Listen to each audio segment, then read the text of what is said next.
Hi అండి, welcome back to my channel. ఈరోజు మరో మంచి హెల్దీ రెసిపీతో మేము ముందుకు వచ్చేసాను. అదే మునగాకు పొడి. దీంట్లో చాలా హెల్త్ బెనిఫిట్స్ ఉన్నాయండి. ఇప్పుడున్న జనరేషన్లో మన బిజీ షెడ్యూల్ వల్ల మరియు పొల్యూషన్ వల్ల మన ఫుడ్ హ్యాబిట్స్ అన్నీ చేంజ్ అయిపోతున్నాయి. సో ఇది రానున్న జనరేషన్లో చాలా మోస్ట్ ఇంపార్టెంట్ హెల్దీ రెసిపీ అని చెప్పుకోవచ్చు. దీనిని డైలీ మనం అన్నంలో ఒక్క ముద్ద తిన్నా సరే మన హెల్త్ చాలా స్టేబుల్గా ఉంటుంది. ఇది స్లోగా స్టడీగా పనిచేస్తుంది. ఒకసారి ట్రై చేయండి. దీనికోసం మునగాకుని మంచిగా క్లీన్ చేసుకొని 2-3 టైమ్స్ వాష్ చేసుకొని ఒక పొడి క్లాత్ మీద నైట్ అంతా ఆరబెట్టుకోవాలి.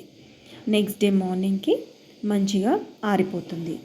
సో దీన్ని నేను ఇప్పుడు ఎయిర్ ఫ్రైయర్లో ఫ్రై చేసుకుంటున్నాను. దానికోసం ఎయిర్ ఫ్రైయర్ ప్యాన్ తీసుకొని దాంట్లో ఒక సిల్వర్ పేపర్ వేసుకొని మంచిగా ఆకులు మొత్తం స్ప్రెడ్ చేసేసుకున్నాను. ఈ ఎయిర్ ఫ్రైయర్ని ముందుగా ఏమీ ప్రీహీట్ చేసుకుని అవసరం లేదండి. 180 డిగ్రీస్లో ఒక 4 మినిట్స్ పెడితే సరిపోతుంది. మంచిగా ఫ్రై అయిపోతుంది. చూడండి, ఇక్కడ చూపిస్తున్నాను. మంచిగా ఫ్రై అయిపోయింది. అది పక్కన పెట్టుకొని నెక్స్ట్ ఒక ప్యాన్ తీసుకొని నేను బౌల్ కొలతలు చూపిస్తున్నాను. ఏదైనా సరే ఒక బౌల్ కొలత అని పెట్టుకోండి.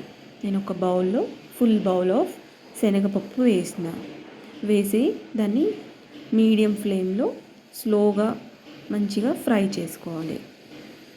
అది తీసి పక్కన పెట్టుకున్న తర్వాత దాంట్లో హాఫ్ బౌల్ మినప్పప్పు వేసుకున్నాను.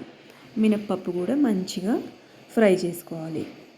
తర్వాత కొంచెం ఒక 1 టేబుల్ స్పూన్ ధనియాలు, ఒక 1 టీ స్పూన్ జీలకర్ర వేసి వాటిని కూడా మంచిగా ఫ్రై చేసుకొని పక్కన తీసి పెట్టుకోవాలి.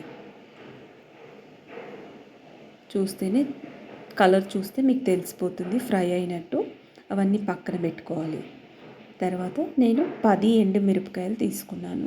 మీరు దీన్ని అడ్జస్ట్ చేసుకోవచ్చు. మీ కారానికి తగ్గట్టు ఎక్కువ తక్కువ తీసుకోవచ్చు. నేను ఒక 10 ఎండుమిరపకాయలు తీసుకున్నా. మరి 10 వెల్లుల్లి కూడా తీసుకున్నాను. అవి కూడా కొంచెం ఆయిల్ వేసి ఫ్రై చేసుకోవాలి. ఫ్రై చేసుకొని చల్లారిన తర్వాత మిక్సీ బాక్స్లో వేసుకొని మంచిగా సన్నగా మిక్సీ పట్టుకోవాలి. సాల్ట్ వేసానండి. కల్లుప్పు వాడతాను నేను.